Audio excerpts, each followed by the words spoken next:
Afoot and light-hearted, I take to the open road. Healthy, free, the world before me. The long brown path before me leading wherever I choose. Henceforth, I ask not good fortune. I myself am good fortune. Henceforth, I whimper no more, postpone no more, need nothing.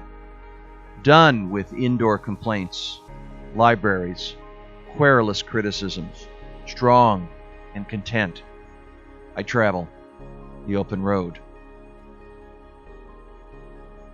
Afoot and light-hearted, I take to the open road, healthy, free, the world before me. The long brown path before me leading wherever I choose. Henceforth, I ask not good fortune. I myself am good fortune. Henceforth, I whimper no more, postpone no more, need nothing. Done with indoor complaints, libraries, querulous criticisms, strong and content, I travel the open road. Greetings. This is from the Song of the Open Road by the famous poet Walt Whitman. And to me, it signifies a reality of all of our lives, that wherever we are, in whatever conditions that we're in, no matter what our intentions are, our goals, our direction, what we're supposed to be doing, our focus, our priorities, there's always a quality of innocence everywhere we walk. We know the future by walking. We make plans, and then those plans don't come together exactly how we thought they would. We set intentions, and yet we learn as we walk how to create them. Life itself is a creative process, that as we experience it, what is held in our experiences are elements we can draw meaning from. We can reflect. We can begin to see things different as we move, as we go. That we must learn how to let go and let come some of the alternative pieces of our lives that we cannot ignore and yet will not be able to see right yet. To me, this is where courage comes in, where we set foot into a meaningful place, perhaps an intention, a desire, a dream, an aspiration, without knowing how things are going to turn out or whether we will be successful. And we often ask ourselves, why would I do it anyway if I couldn't guarantee that it will work out? If I want to change the world and I don't know whether I can, I don't need to guarantee that I can change it in order to change the world. In fact, that's how a lot of people actually do, is they are not certain. They are not predicting a future. They are creating one. Afoot and light-hearted, I take to the open road. Afoot, light-hearted, healthy, free, the world before me. So I'm standing at an edge. Something is about to begin. And that edge is here. That edge is the present moment. And the long brown path before me, leading wherever I choose. Leading wherever I choose. Henceforth I ask not good fortune, I myself am good fortune. I am already somewhere. I am that I am. I am that I am. I find often we struggle with the ideals that we set of ourselves, that we come into contact with an energy within us that says, you should be this, and you should be that. And if you are this kind of person, if you're not charismatic, then you need to be.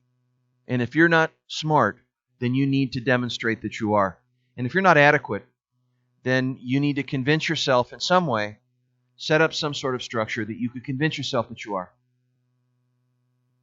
At some level, we find ourselves believing concepts about who we think we are. And out of those concepts, we begin to set up some kind of standard, yeah? And this standard starts to come into us in perfectionism, or we compare ourselves to the circumstances, what we should have done. Who but a person like me would have had this happen to them? Is we take it very personal. Strong and content, I travel the open road. Strong and content. So, what brings creations into being? What sets a goal forth? Why create the goal? What's the point? Is it a problem I need to remove?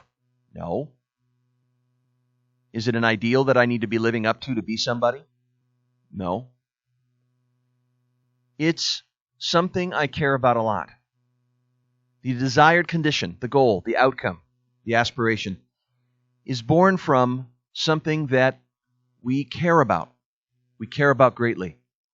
And when we create something we care about, we learn commitment that's being seized by something that is so important and matters so much that you'll do anything to make sure that it comes into form, which is really the definition of eros.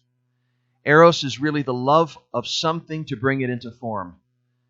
And it's different than the libido, right? It's different than that kind of energy. It's a love of bringing something that you love into form. And so the story about the Miracle Bridge is this really special example. As you probably know, the Brooklyn Bridge, maybe you've been on it, it spans the river between Manhattan and Brooklyn, and it's simply an engineering miracle. In 1883, a creative engineer, John Roebling, was inspired by an idea for this spectacular bridge project. However, bridge building experts told him to forget it. It just was not possible. But Roebling, undaunted, convinced his son, Washington, an up-and-coming engineer, that the bridge could be built. And the two of them conceived the concept of how it could be accomplished and how to overcome the obstacles. Somehow they convinced bankers to finance the project. Then, with unharassed excitement and energy, they hired their own crew and began to build their dream bridge. The project was only a few months underway when a tragic on-site accident killed John Roebling and severely injured his son, Washington. Washington was brain damaged, unable to talk or walk. Everyone thought the project would have to be scrapped since the Roeblings were the only ones who understood how the bridge could be built. Though Washington Roebling was unable to move or talk, parts of his mind were as sharp as ever. And one day, as he lay in his hospital bed, an idea flashed in his mind of how to develop a communication code with his wife, and all he could move on his body was one finger.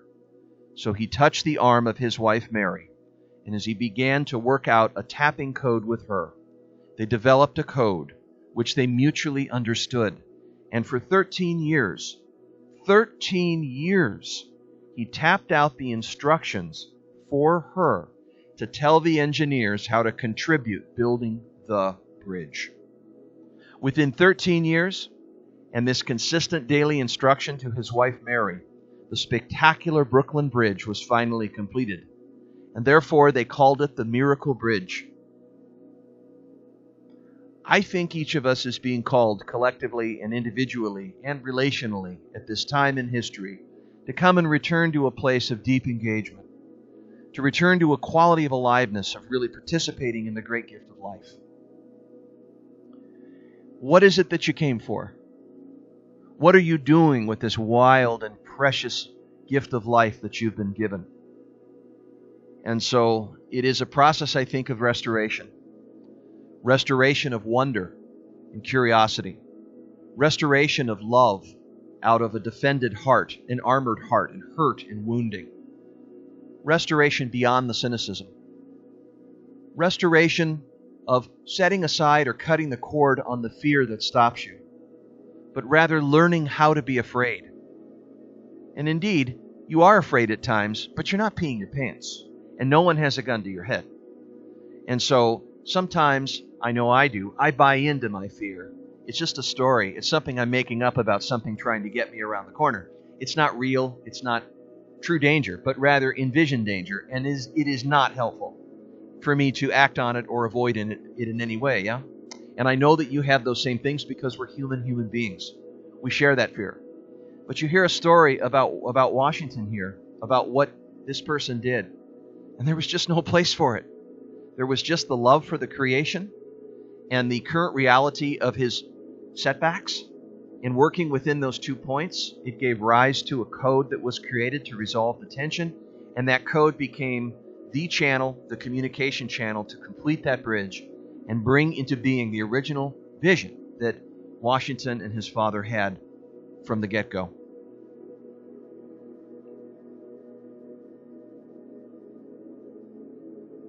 So aside from creating things that we love, there's a quality of just being ourselves, of being in an elemental happiness of just being alive. I think the glory of life is the celebration of this aliveness, is the enjoyment of life just to be here now, to be present to whatever arises. It is a gift. It is a gift to become present to anything that is arising. You welcome it. You meet it. You don't have to like it, but you can meet it. And that isn't positive thinking. That is simply a choice to meet life. The purpose of life is to live it. And so I have another story that I think emblemizes this engagement with life, that no matter where you are, you can elementally be happy. And I think it's something you'll relate to because we've all been to a toll booth when we've made drives, let's say, on bridges in San Francisco or toll booths in moving from one highway to the next. If you've driven in a foreign country, there's toll booths. You have to pay the toll. And so late one morning in the 1990s, I was headed for lunch for a business meeting in San Francisco. And I drove toward one of the booths and heard loud music. And this was told by a doctor client of mine that was experiencing something extraordinary. And we were talking about this very thing, and then, in a way, kind of coincidentally, like synchronicity, he had driven this bridge, and this is what he wrote.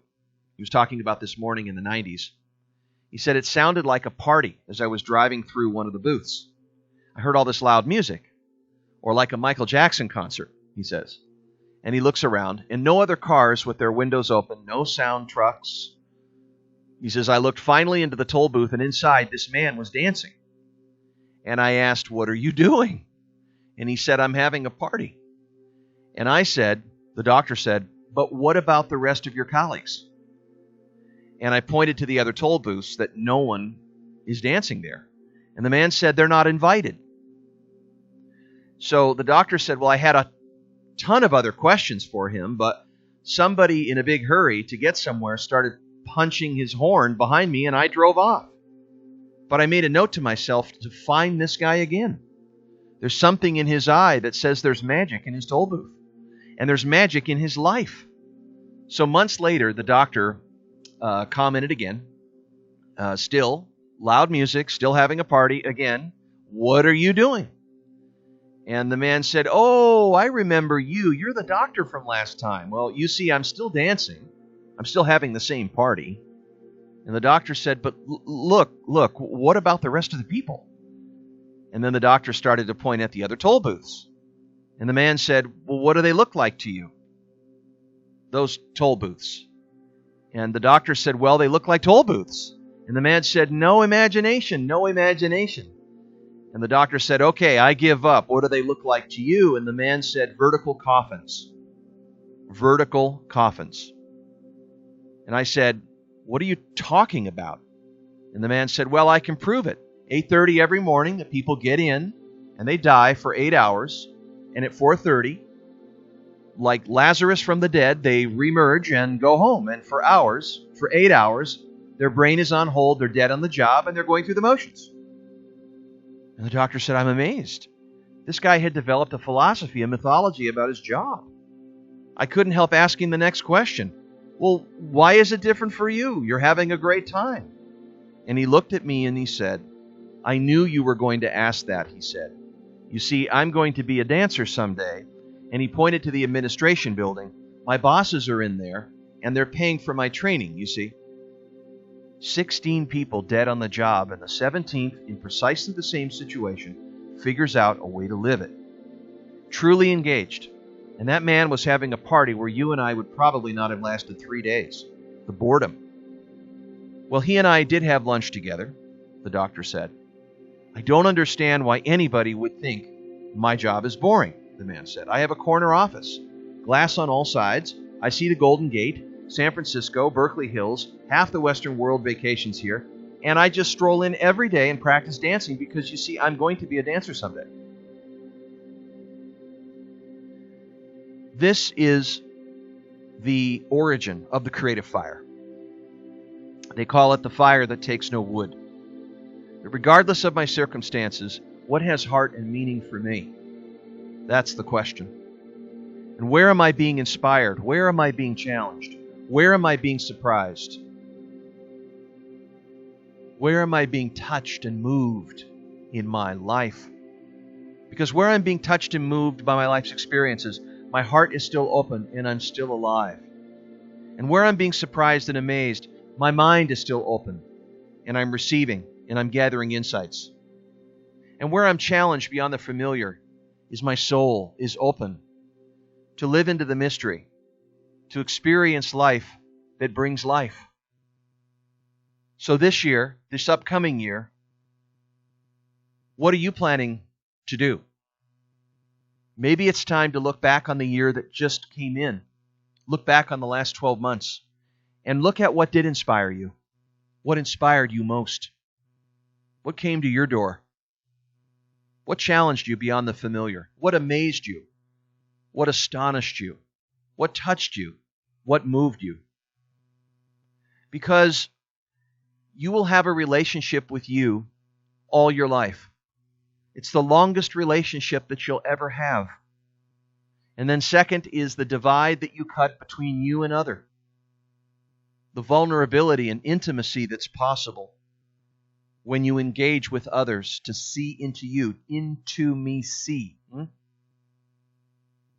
And then the engagement with life, with the unfoldment, with emergence, with nature, just as it is. Because it survives. It is fiercely independent. It is excessively dependent. But nature fosters interdependence. And when we're out in nature, we gain access to slow time, to reflection, and healing.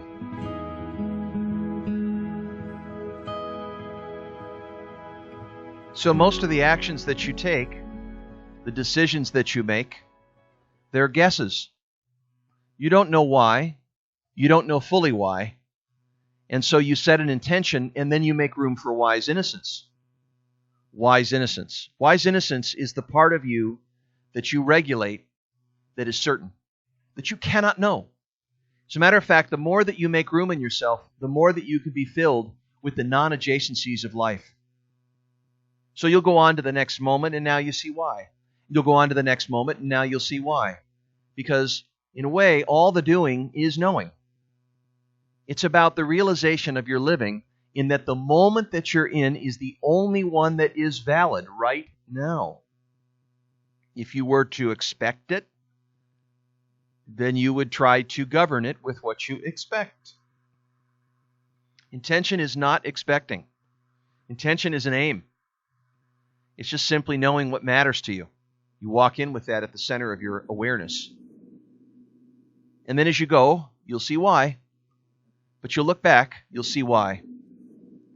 And so I'd like to share a poem with you that I wrote this year around the summertime called Now I See Why. All knowing is doing. All doing is knowing. A goal is desired or not desired. Decide or not decide. Create or not create. This is the question. I moved to the tropics to discover nature. After finding my new soulmate, I know why I went. I am moved by forces I pretend to understand. All decisions are just guesses. Once you do it, you see why. What showed up is different. Expectations are premeditated disappointments. The purpose of a goal is to learn what the real goal is waiting for you. It's standing in the doorway of the future making smoke signals. There you go, with the intention leading the way. Here you are, with the experience opening the eyes. What mattered before may not matter anymore. And what didn't may suddenly matter a great deal. I can change my mind, and yet I never had made it up until tomorrow. Once there, I will know what to do next. What to do next? I see the road is clear, and then the road is not clear. This is a vulnerability that each of us faces. It is something that we all experience. We are vulnerable. We are vulnerable. And this vulnerability is a real participant in the unfoldment of our ability to comprehend what is going on. It's a confession. It's stripping away of something that protects us. It's a telling of a truth. It might have once seemed like something humiliating. But this way of telling ourselves the truth is like moment-to-moment gateways.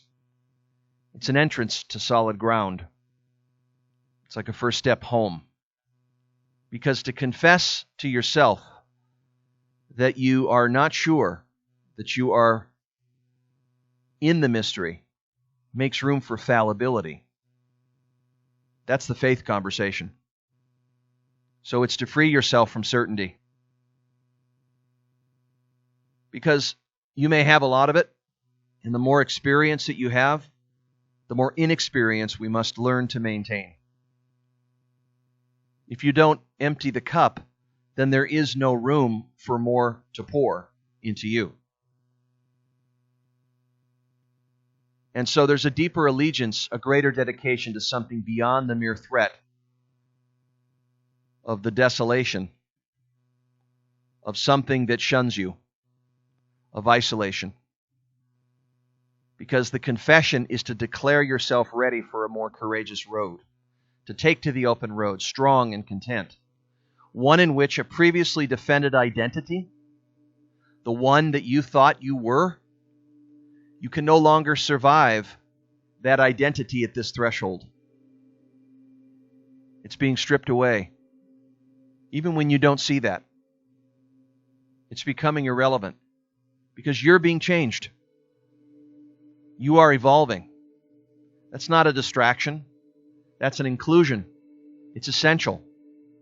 Your nails don't stop growing. Your hair doesn't stop growing. You don't stop growing. You are being changed. So there's a working delusion that everything will stay the same. That keeps us busy. That makes us feel safe. But it's unaccountable to the real question. The real question is, how do we let ourselves be moved by forces that we pretend to understand? How do we let ourselves be moved by forces that we pretend to understand? Because the presence of life casts its shadow on us.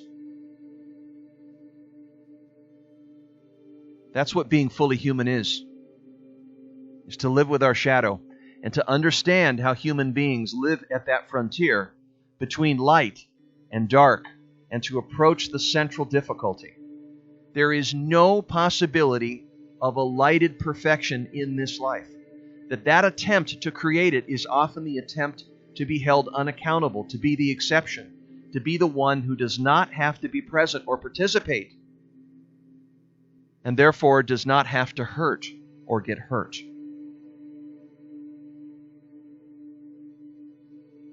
Shadow is a beautiful inverse confirmation of our incarnation. Vulnerability, it's not a weakness. It's not something we can arrange to do without. It's not even a choice. It's like that ever-present undercurrent of our natural state. And to run from it is to run from the essence of our true nature. Because the attempts that you and I make to be invulnerable is a very vain attempt to be something that we're not. It closes us off from our understanding of grief, of others, our compassion. And more seriously, it's refusing our vulnerability. We refuse the help that's needed at every turn. Because we do need help. We are not alone. We can let go of being suspicious of others. That suspiciousness of others leads us to isolation and rugged individualism, burnout and exhaustion. But the conversational foundations of life are in constant motion, like tidal currents. We meet the context exactly where it is. I suppose I could say we can.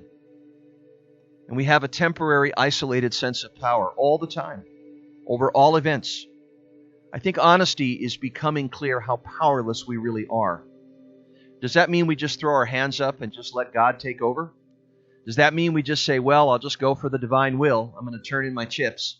I'm going to let the whole thing kind of play out the way that it does.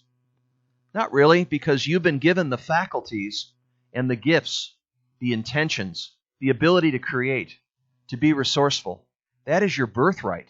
You are a natural-born, loving being who loves something to bring it into being. That's why we create children. So you can't not create. Creating is a way of life. But to orient yourself to just reacting and responding to just the circumstances isn't the full story. Because the full story is learning is creating. Creating is learning.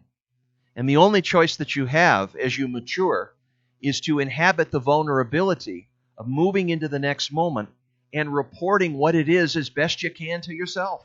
To have a fluency check. To become fluent in the truth.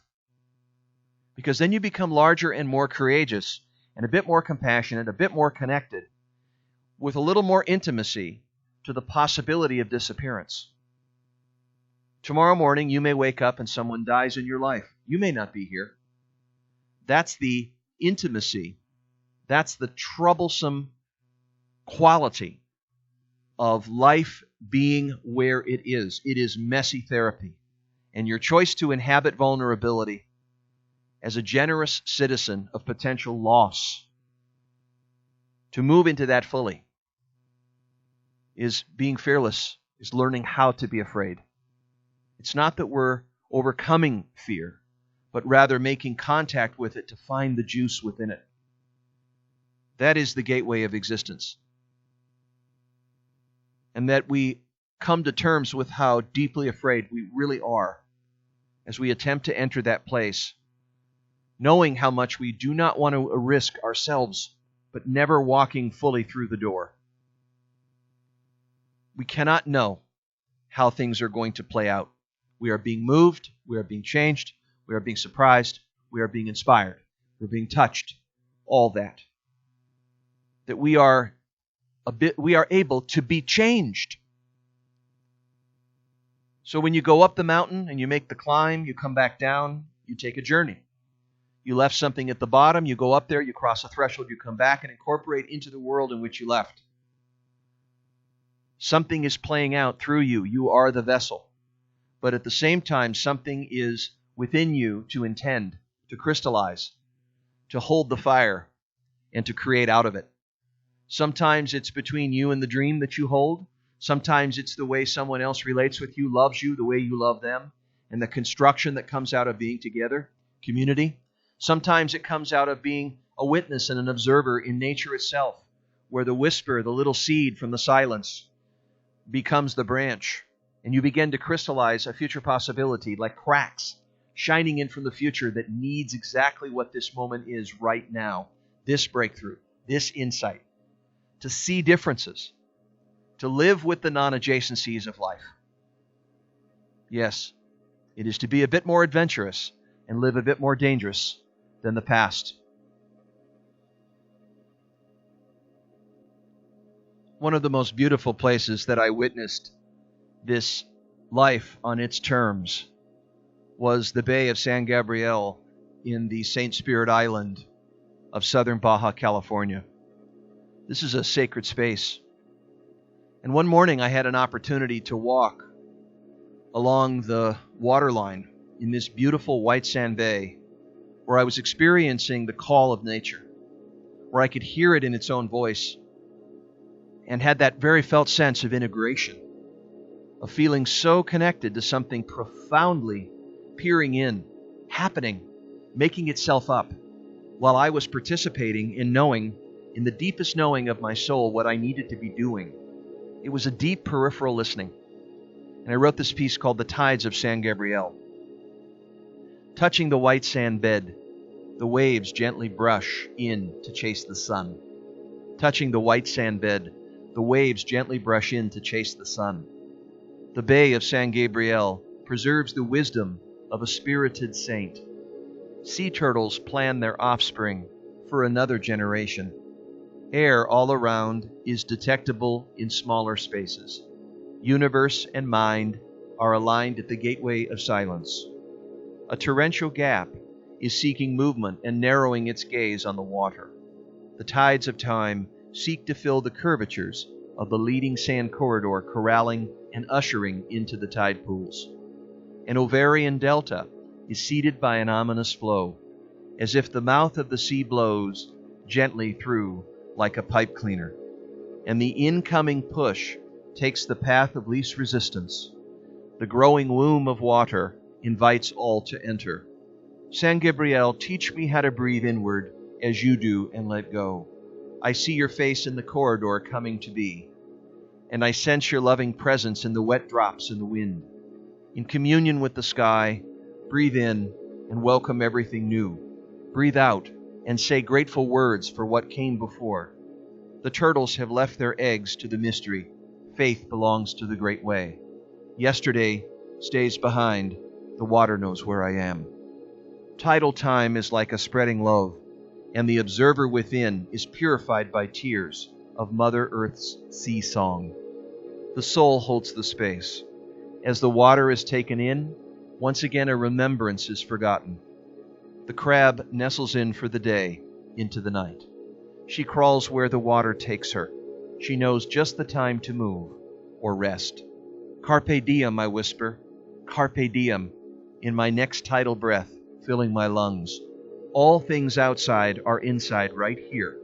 No two things are apart anywhere. The water shapes the contour of the terrain, and the terrain is shaped by the water. And the one writing this is shaped by one thing, never to forget. Learn to receive.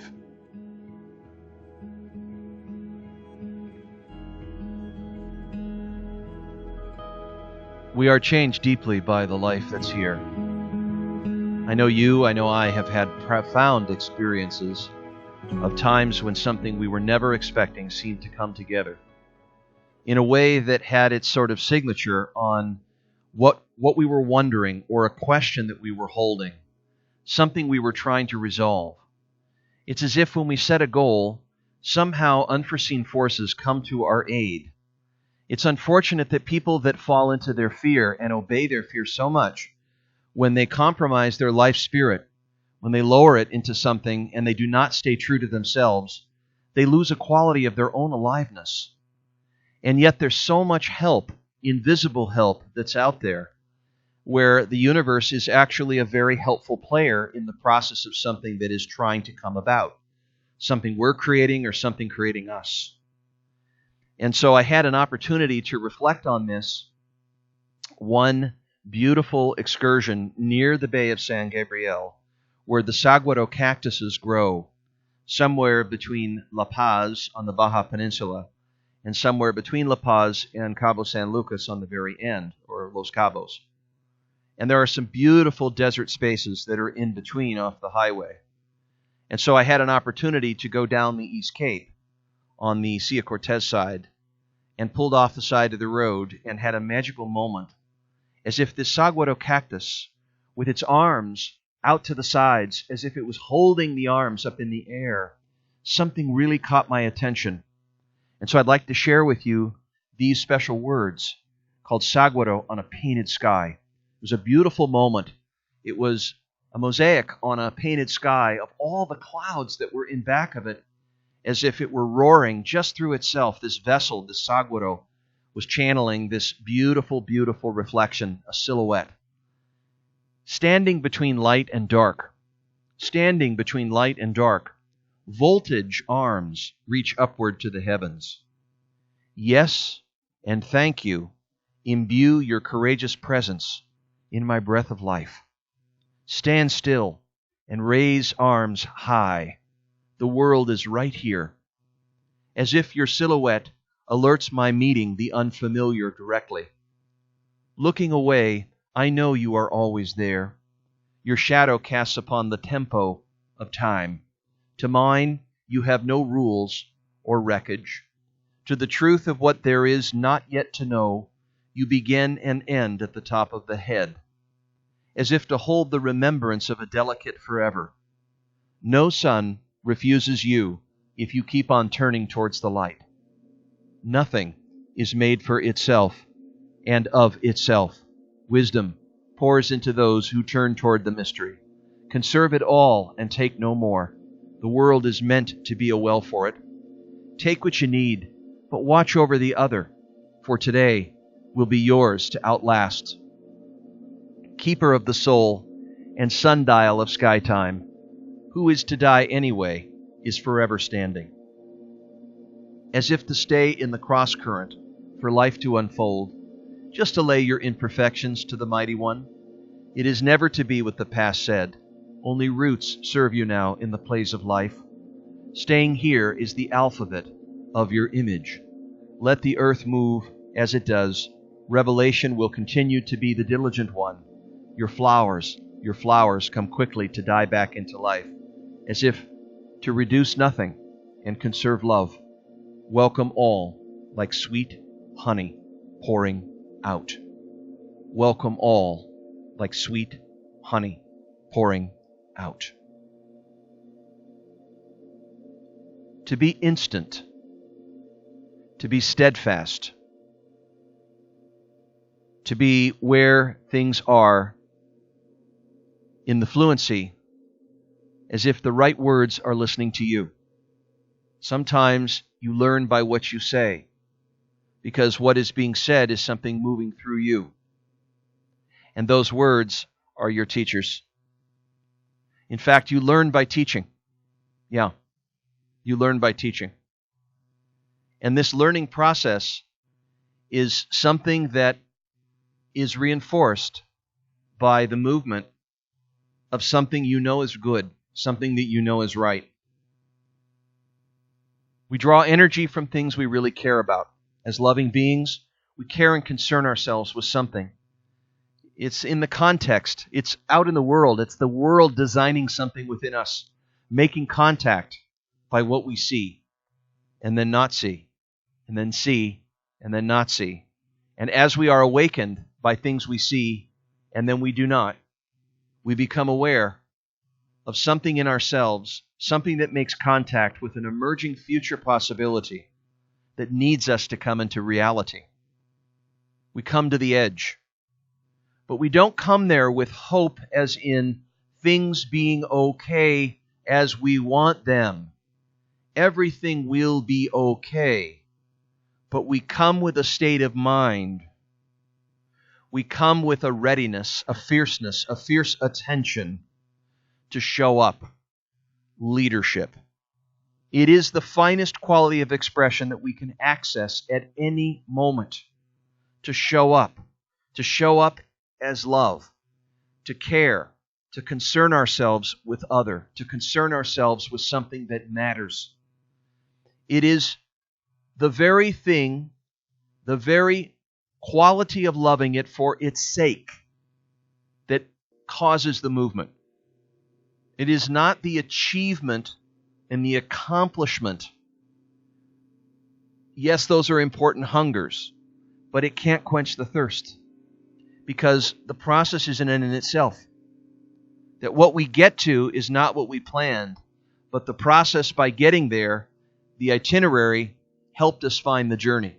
You cannot have a journey without an itinerary without a journey. There must be journey in it. It is innate, yeah.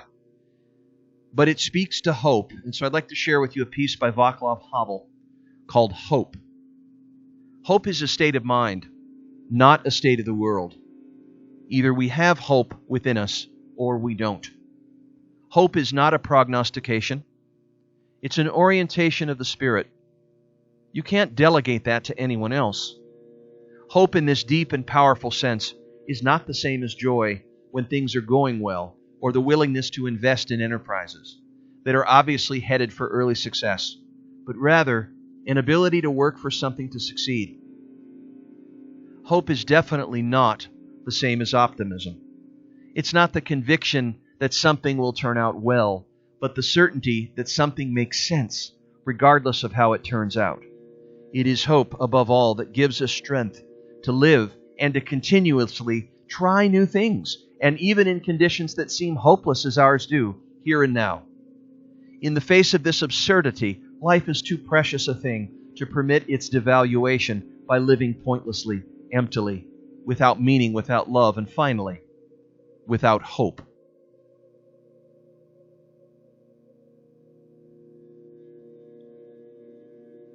Around us, we are fraught with mastery, competition, individuation, individualism, which it overruns our deep longing for connection. It leads to a lot of isolation because we compare ourselves to what we think we are by what we own or what we do or what others think or what we have. And when we associate with or identify ourselves with those things, this is where it creates some real threats. Because when we do not have those, when they suddenly go away, and life is in the business of creating life, it is not permanent. We have money and then we don't. Or some things work well, some things don't. The comings and the goings, the ebbs and the flows, the highs, the lows, and all of it is part of the curriculum of life that we must take. And therefore, to expect that it will always be the same is folly. It just can't be. It cannot always be the same, because that's not what it's made for. It's made for adventure and exploration and discovery. This does not, again, tell us to set back our intention, but it gives us hope, because hope is in the mystery itself, and mystery is the gift.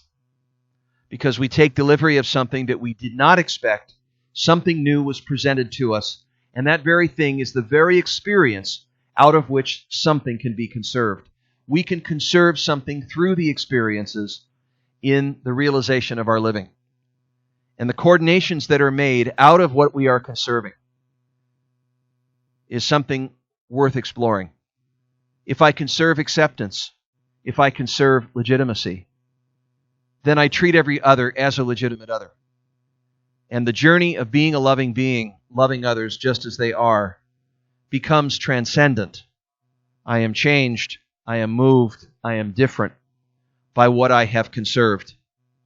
On the other hand, if I conserve domination and submission, then my approach is to be patriarchal and look for ways to be higher or better or superior, stronger, more, different.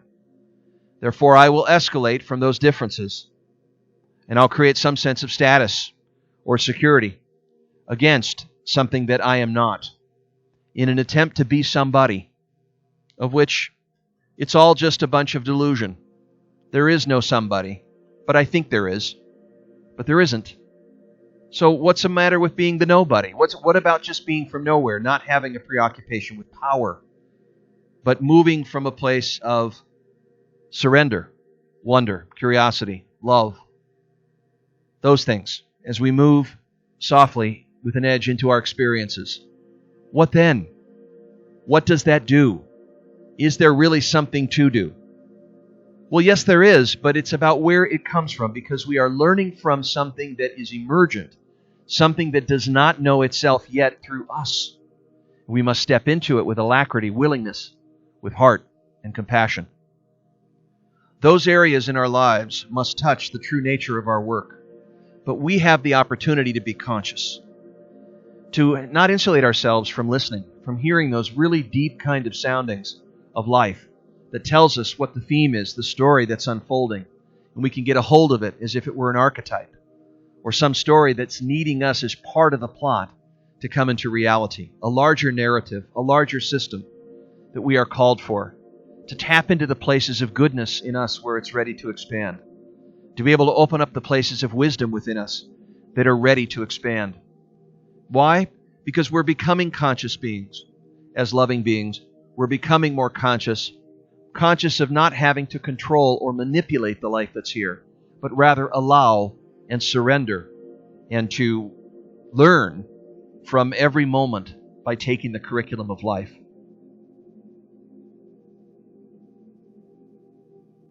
Perhaps recently you've had a tragedy. Maybe you've lost someone to a deadly disease, or perhaps a suicide, the loss of a friend like myself, a best friend. We all have negative moments. We can use the energy of these moments to awaken. The negativity is very sharp, it's wretched, it's very foul-smelling. But that isn't really what gets to us. It's the preconceived judgments that we have between us, our minds, and what is going on. Because we are truly resourceful beings. We are never out of our ability to think resourcefully, to be able to tap into our resources, and to be responsive, and to meet life just as it is, to become fluent in current reality. I think Rilke has said words in some of his work. Maria Rainer Rilke, the famous poet, German poet, has said some great words about receiving the qualities of negativity that brush against us in our life.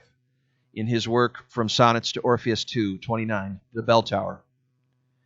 He said, "Quiet friend who has come so far, feel how your breathing makes more space around you. Let the darkness be a bell tower, and you be the bell. And as you ring, what batters you becomes your strength. Move back and forth into the change. What is it like, such intensity of pain? If the drink is bitter, turn yourself to wine.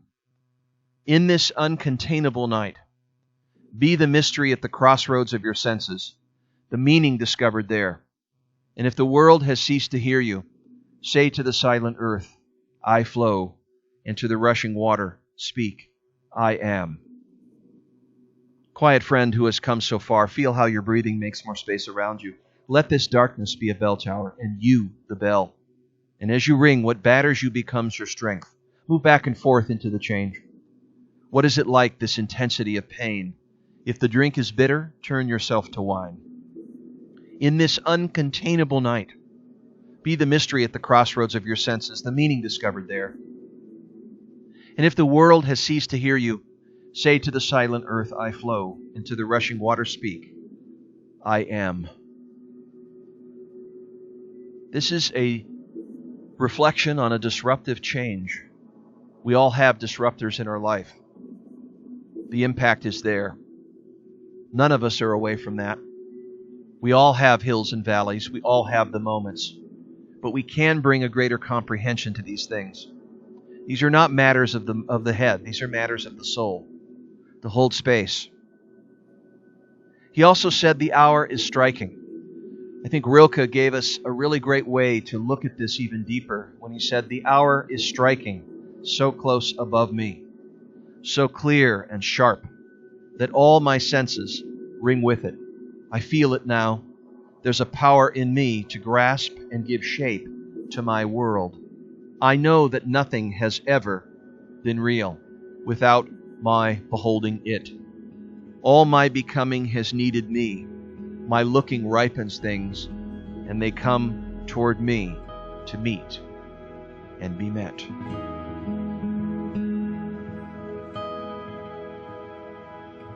So you can hear in these words some of the softer edges of welcoming the change, showing up as a whole person. A quality of self-knowledge that he's implying that lives in us. A quality of incompleteness that isn't quite mastering the mystery, but living true, straight on, and forward, leaning into the mystery. This bravery, this courage of taking life in just as it is. The hour is striking so close above me. The hour is striking so close above me. So clear and sharp that all my senses ring with it. I feel it now. There's a power in me to grasp and give shape to my world. I know that nothing has ever been real without my beholding it. All my becoming has needed me. My looking ripens things, and they come toward me to meet and be met. To be moved, to be met, to be lived by life. To allow that into our listening presence. the more generative listening, the listening of our whole being, our soma, the listening of knowing deeply, primarily, based on our experiences, what life is saying to us, to hear it, to hear the available mythology of it, to be able to hear the coming and the going, the whole story of knowing why, of knowing what's next, the next step, of that step that produces the next step, and the next level of clarity that all knowing is doing, and all doing is knowing. I think sometimes we get too responsible for trying to control things in our life. And we over struggle, or we over concern ourselves with everything that must happen versus letting things play out also as they need to. And letting things precipitate based on the way we've set things up is that we have a co-creative way of kind of dancing with change in such a way where we realize and must present to ourselves the uncontrollable factors, while we have also a sense of deep intention and having a heading of our destination. So I wrote this piece called When I Get Too Responsible. When I get too responsible, fear sends me looking for answers. I stutter searching for words. My lips are muted by a tiger ready to pounce. Or the boogeyman is staring me down. When I get too responsible, my eyes are tired of searching, and my tongue feels like a clumsy drunkard. I have managed myself with the obligation of a chore. The ghost in the machine is offline. When I get too responsible, I warn my notion of power to dissolve. Just then moisture rushes in, and the weather takes over. Natural resources relight the inner lamp. When I get too responsible, I remind myself that I belong to the beloved. I call to the places that know me best. Outer, inner, only the space between knows first and last. And through the peephole, my seer sees once again. Through the peephole, my seer sees once again. The brain you have thinks, it has thoughts, it downloads things from the past to try to make sense of things, and those things aren't always accurate. And when we depend on those unchecked, we just fall into the automatic mind stuff. But the mind can see through the brain when the brain is quiet.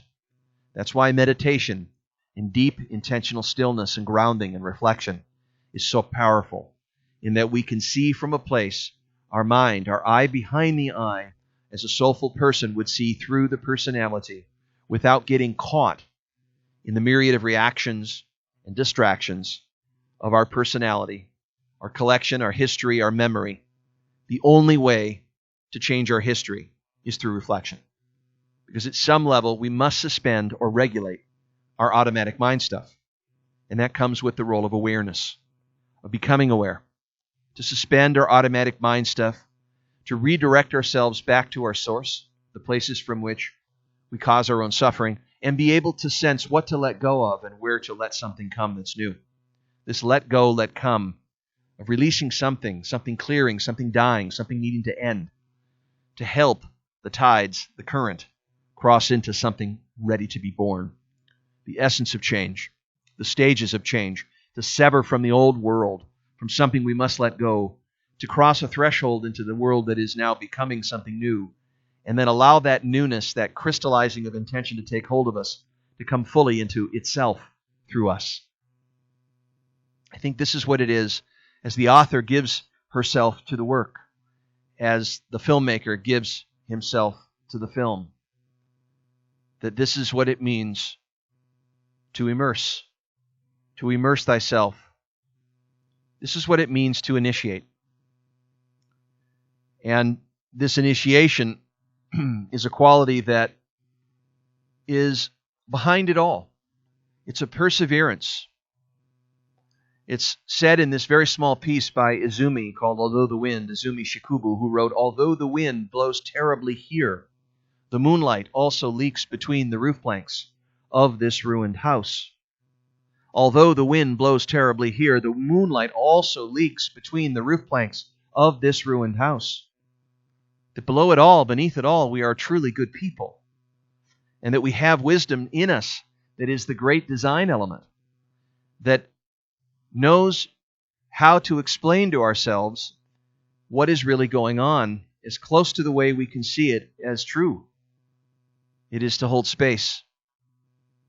And this is a moment of initiation to restore our ability to show up without criticism and judgment, to see what has heart and meaning, and to be open to the outcome but not attached to the outcome. Yeah. As we walk, we can walk as if we walked for the first time.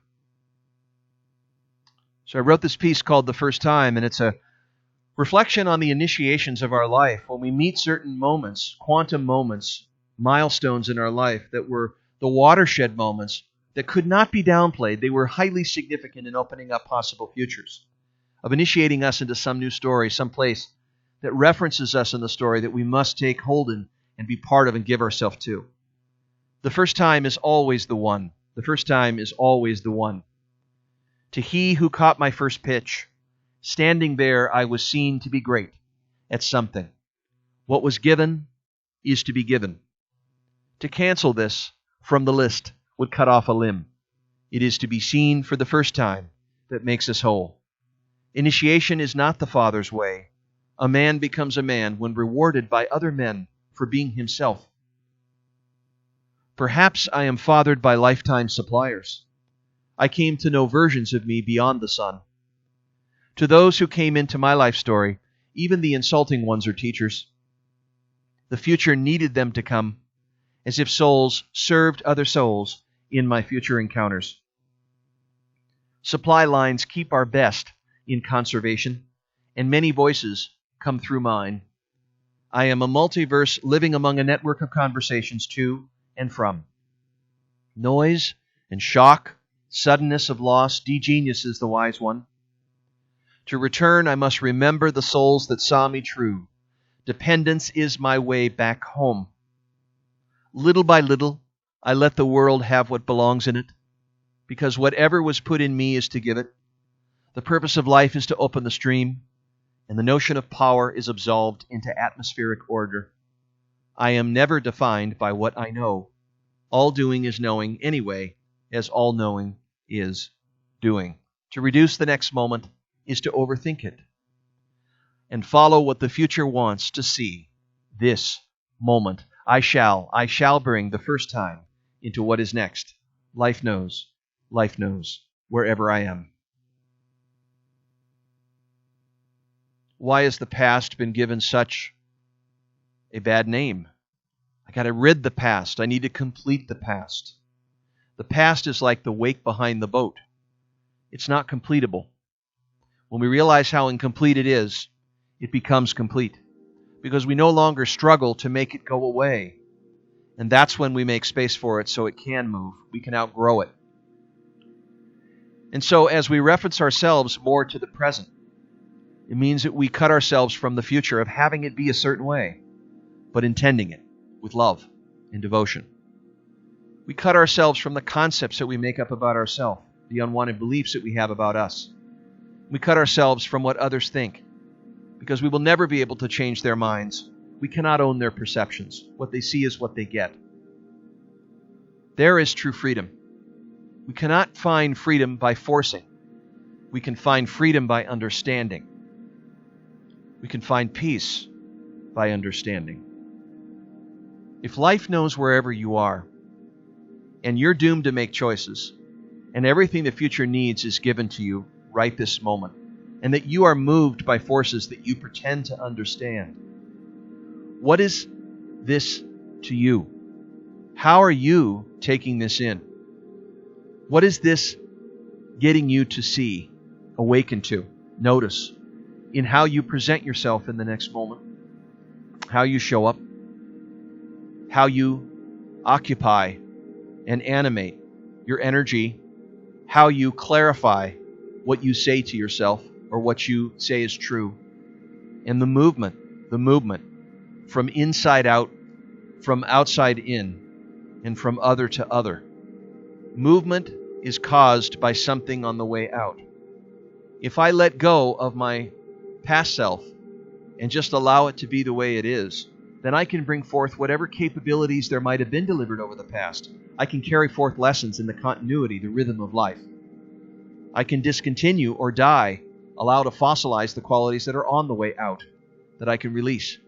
And I can seed myself to things that are ready to be born by new ideas, by wonder, by insights, seeing differences, and ultimately, integration with life.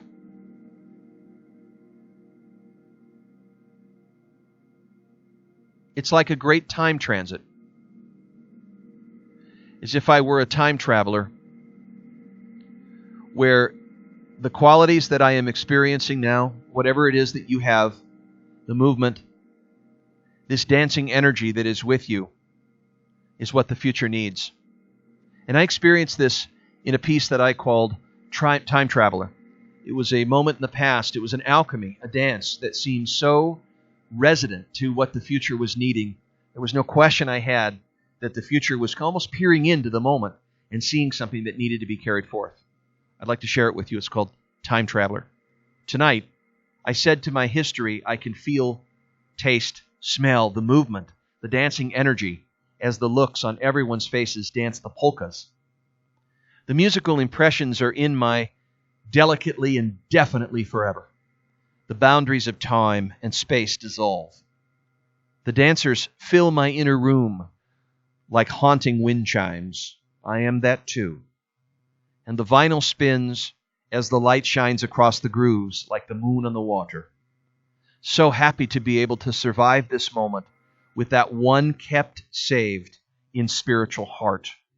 Because those times bring me to remember what I do not change. I can serve the happy one inside with the coherence with this time and place. I am that too.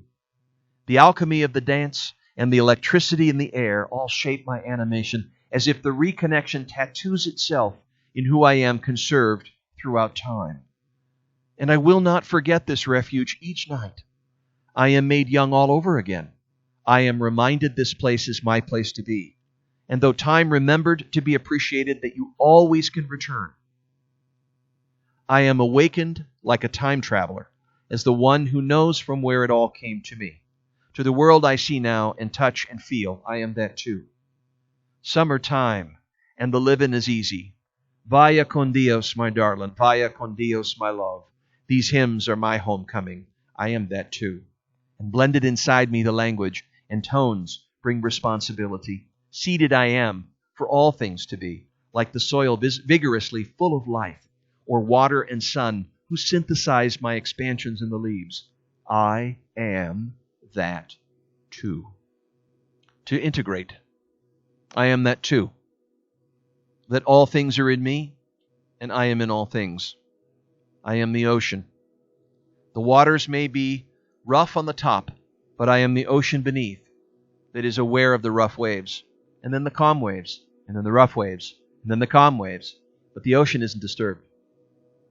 That is it. That is the soulful person looking through the peephole of the brain. But something was witnessed in the past that had very much to do with a future that needs it to carry through. That the past is capability. And that capability, something that's given to you, a gift, something taken in, was seeded in you to bring forth something to connect, like a nexus or web of life.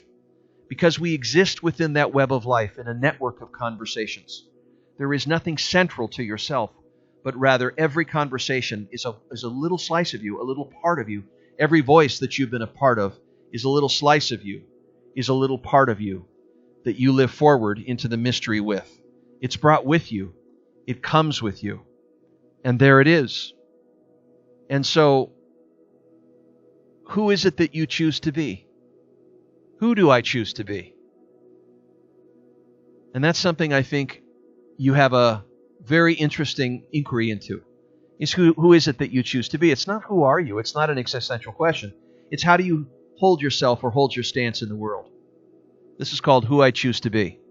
I see the children taken away by predators. They cry out, but nobody listens. I see men killing each other for power and greed. I am afraid of being afraid. If this comes into my will, I imbue violence. Grace inherited is the remembrance of a loving root. My soul inside is fertile with unblocked reception. Perhaps the world can be just as it is, nothing more for me, nothing less, just right. Perhaps my fear is seeking my sanity, as if to be shipwrecked on an island. Nothing is predictable. Time moves in with trouble and trials. It is futile to settle upon it or aggress, as if to be the matchstick in the urinal. Instead, I'm a pilgrim walking among the ruins. I am awake and welcome everything. To the days ahead of this moment, one internal command stands above them all. Be good on behalf of my clear view. I am human who sees human beings. Even if futile, I am not to leave my nature. I have music in me to know and play anyway. And the world is made to be good in it. Just keep going. Just keep going. And to this, I wish you a fantastic upcoming year, that as you move ahead into the next 12 months, 6 months, next 2 weeks, next day, next moment of your life, that you just keep going. And the just keep going is the remembrance of who you choose to be. It is to remember the capabilities that came forth that were given to you in the past. Take delivery of it. To be an integrator, which is to soften your edge into the present moment and learn from an emerging future possibility. To open your mind, to listen, suspend judgment, and discern reality just as it is, so that for the betterment of your insights, you can learn as you go and take the curriculum of life. And you can live with an open heart, to care with compassion and see where other people are, not just the words that they say, but to hear the person behind them. You can access these perceptions, the perception of the head, the heart, and the hand, toward a more balanced intelligence, a full comprehension as the human being that you are, fallible, living forward into the mystery, learning the path by walking. Because after all this is really a curriculum. And by the end of it all, you want to be saying on your last breath, I didn't hesitate. I acted in an instant. I welcomed everything and pushed away nothing. But I didn't wait. I didn't wait to tell my loved ones that I love them. I didn't wait to act on dreams and aspirations that were in me. I didn't wait. I didn't say no when I should say yes. I didn't say yes when I should say no. That my decisions were organized out of a wise innocence. Halfway was my intention, and the other part was the listening. The listening presence of just hearing the life that's here and allowing that to precipitate and prevail in its own way, in its own story, to see beauty where beauty is not. To be able to see exquisite things in the ordinary because you stay longer and listen deeper, but just keep going. And then you just keep going. And now you're here. And now you're here. And it's this moment. And this is it. And then from here, it is the way that you do something. Something could be anything. What you do next can be totally free of control. It is something that is not fixed. That you make it up as you go. There are no experts. There just aren't. Because you never quite are prepared properly for what you're about to do. And so I'd like to share this piece with you called The Way You Do Something. You can do it soft or hard, strong or weak. You can do nothing with it or everything. Perhaps something isn't the thing you're doing. It is life watching you from the future. And whatever it needs, it will be given to you in this moment. It is yourself to notice and integrate if you're open. Because what you hear and what you sense will encounter you. Let it all into your level of play. And let it bring you to your future. And play to its will, even if it breaks your heart along the way. To be living a life is to risk yourself for something that called you. Welcome everything because it is a safe arrival. Push away nothing. What you wanted already happened. Be where you are. Let the something find you. Let it set you off and draw you on. Don't do anything. Do everything. Nothing is left out. Forbid your sleepwalking. The turf is smelly with future precipitation. Breathe in and out to its nature. Walk in awakened presence. What you thought was the end of the road, you found was a simple comma, and found another vista that beckons you beyond. The way you do it will be what the future needs. As the road grows, it still stretches out. Hiding and then revealing is its will. You walk on thin air and then fall forward, and yet trust. Trust it with incomplete certainty. And listen as you conserve what is rising. It is a messenger of life from beyond. It is taking your promise of knowing how away from you every moment.